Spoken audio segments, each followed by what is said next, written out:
Right,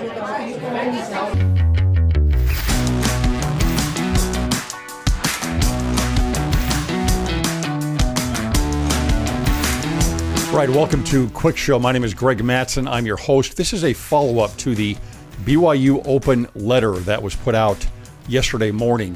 We've had a great reaction to this, and I wanted to go over some of the comments and the reactions that are going on with this open letter and what we're trying to get done here. There are some trends, and I wanted to address 3 or 4 of the primary responses that people are coming back with. Now, before I do that, I also would ask you, if you have not signed up for the Cwic Week newsletter, our free weekly newsletter, please do that. Go to our homepage at cwicmedia.com. It's right there, and you can sign up and get our free weekly newsletter. That includes everything that we do from our Come Follow Me series. It does everything, has everything from our Cwic critical theory series, and social issues, culture, and the church.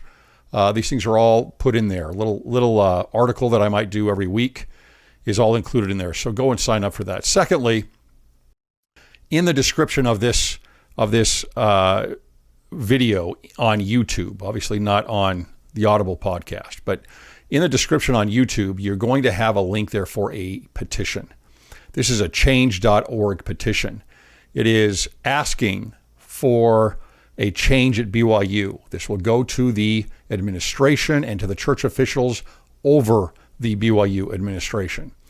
And it's asking for a change from helping us get away from having these radicalizing professors at BYU. I just put this up an hour ago, and it looks like we've got about 100 signees on it already. So if you can do that is something that you can do to help, right? To help us push this out there and get this information out there. We're looking to get thousands of signatures on this petition. So cwicmedia.com, cwicmedia.com, or in the description box of the YouTube video here. Now, first thing I want to bring up, one of the themes of the reactions here is about the names of the professors. I've covered this before, but I want to be a little bit more, maybe elaborate just a little bit more on this. There are 2 sides to this. One is that there are several people asking, why are you not divulging all of the names of the professors? And I've covered that before. The other side of this is that there are people who do not believe that this is actually happening at BYU, and they think that I'm just saying a lot of things here without giving any evidence of anything, which is kind of laughable. But regardless of which side you might be on, all right, there are many, many names. So here's just an idea of what I'm trying to accomplish here with this. First of all, I don't want to create witch hunts, right? That is not a good way to go, some type of McCarthyism at BYU. That doesn't mean that I don't want change. I am efforting very deliberately, I promise, in trying to create change here. But there are several ways of doing this, and we have several things going on to try and make some changes here. But a witch hunt is not really the right way to go. And so, again, that one side is kind of the witch hunt side. The other side is the evidence side. The other thing we don't want to do is create professor victims. That's a bad way to go, right? I already know from the inside that there are several of these professors who have asked administration and all the way up to the top and more to protect them from people like me, I guess, that they feel are that they use the term attacking them, right? So what we don't want to do is somehow have the administration turn and actually build some kind of fortress around them where they are supported and lifted up as victims, right? They're pretty good at that. So we've got to be careful on how we work with that. That's not what we're looking for. We want change. That's what we're looking for. This is kicking a hornet's nest, right? This is kicking a hornet's nest, and it's. I don't mind being stung in this. Trust me, it's happened many, many, many times. But we've got to be smart about navigating through these things. There are other things happening in the background, I promise. Right? We have got students organizing. We have got faculty possibly organizing or at least making some changes. We've got a lot of information coming in from a lot of different areas and individuals on this. So we've just got to be careful. And you know what? This is not like some, like a Christopher Rufo type thing where they're outing everybody at Disney. It's not the same thing. We've got to be careful about this. It is, we've got to do it right. It's got to be done wisely. It can't be a knee-jerk reaction. I promise you we're getting there. But we've got to be wise about how this is done. Students and parents are the ones that matter the most. And I'm putting that up at the top. That's what matters to me the most. I've told you that. And their future and what's going on with them is much more important to me than the future and what's going on with these radicalizing teachers, I promise. So there will be transparency one way or another. I will build as much transparency as I possibly can. And I will have ways of providing that, I believe. Maybe not fully, but probably a decent job of doing that. For those that are looking for evidence, I'm getting a lot of responses. It's funny when you do this and out to the public, and you're a content producer like this, you get these responses from people that are very canned, and so, for example, when I did the Under the Banner of Heaven episode, which brought out a lot of anti-Mormon elements that were in there, which is, I expected that. That was a natural thing. But what they do is they come back and they put in these quotes from, I think one of them was J. Reuben Clark is one of the ones that's popular right now. And of course, that's something that's pinned up on an anti-Mormon YouTube channel. And so they use this and they regurgitate it and put it out. And the same line of thinking, there are, that's what social media has done with us. It's created these strategies and these, how are we going to form this argument?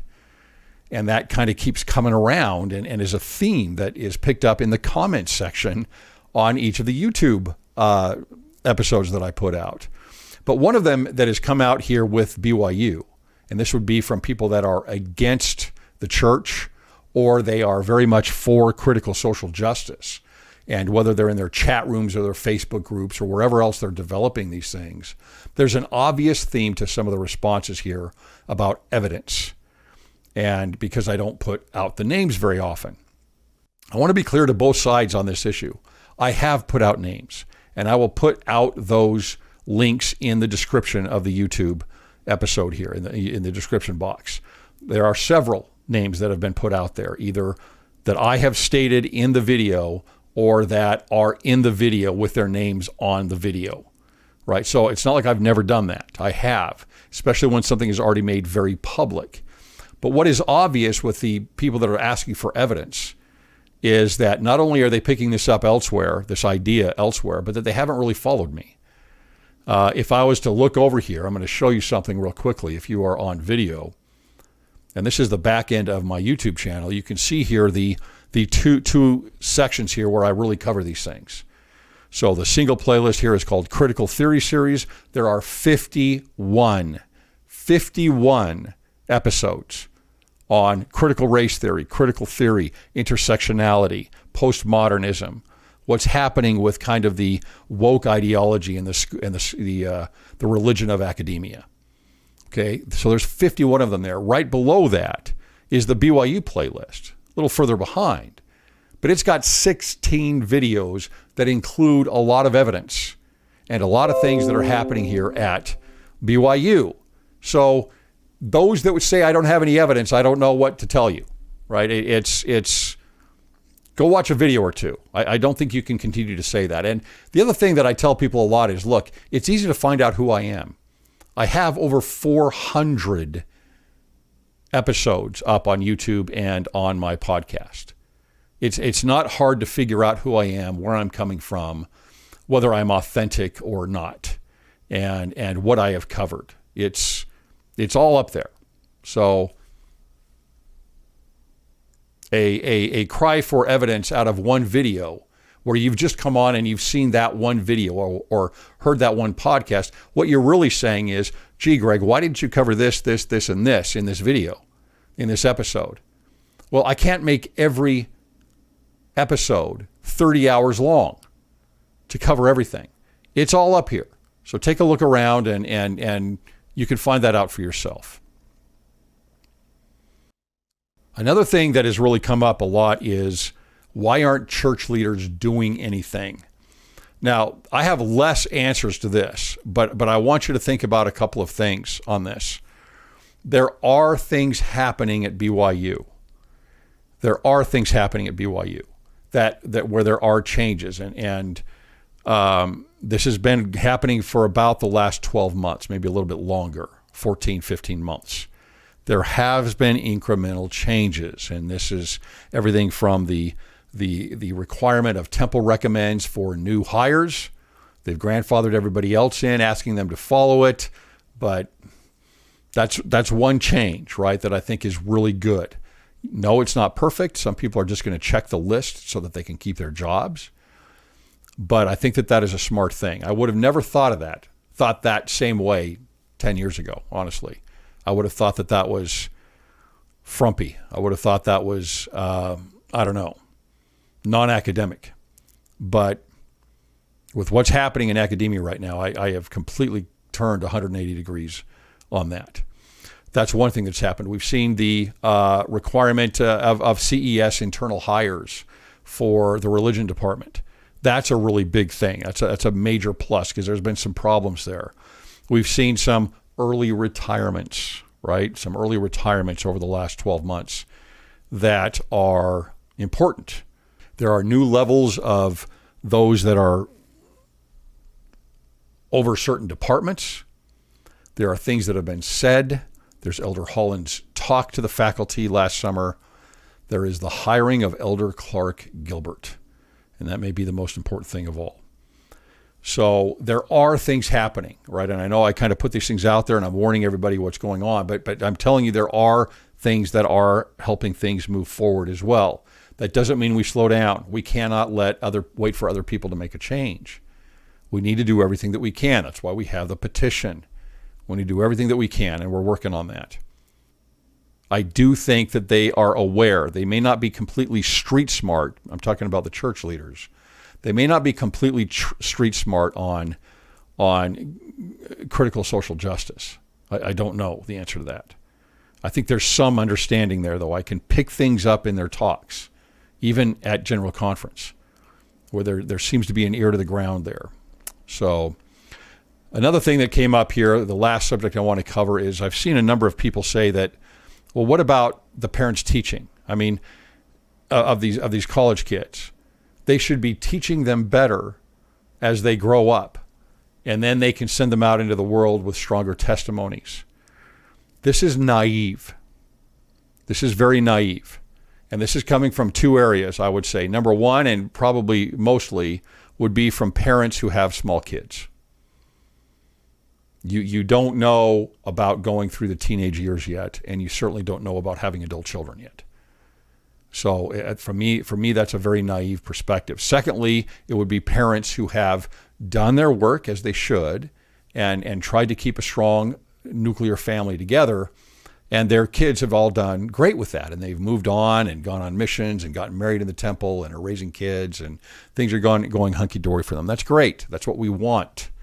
It's wonderful. But I promise you that there are heartbroken parents that are traumatized and in despair because of what has happened at BYU.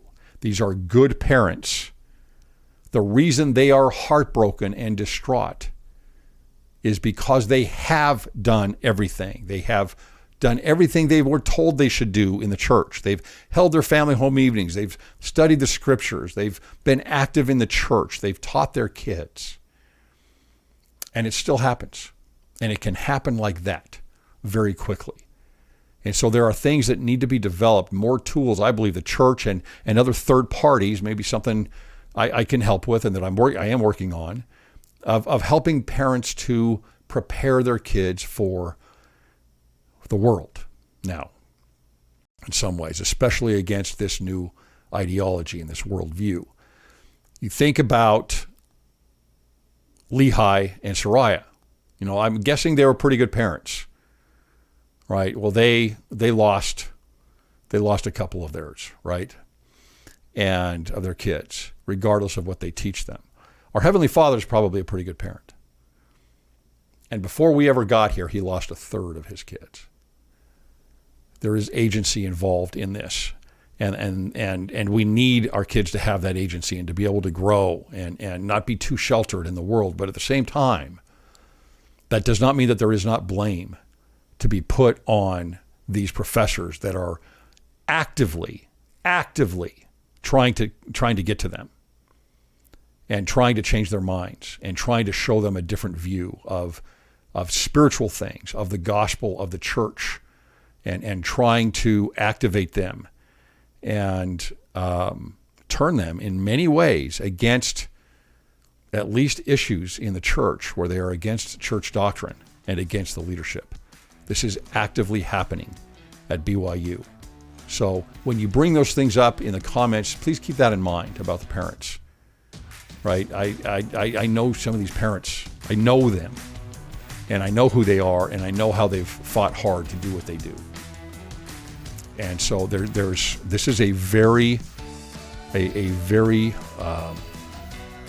insidious movement that is out there right now. And it is easy to snare people into it, especially young people, through compassion and through the idea of justice. And we need to develop better tools to fight against it. Thanks for listening.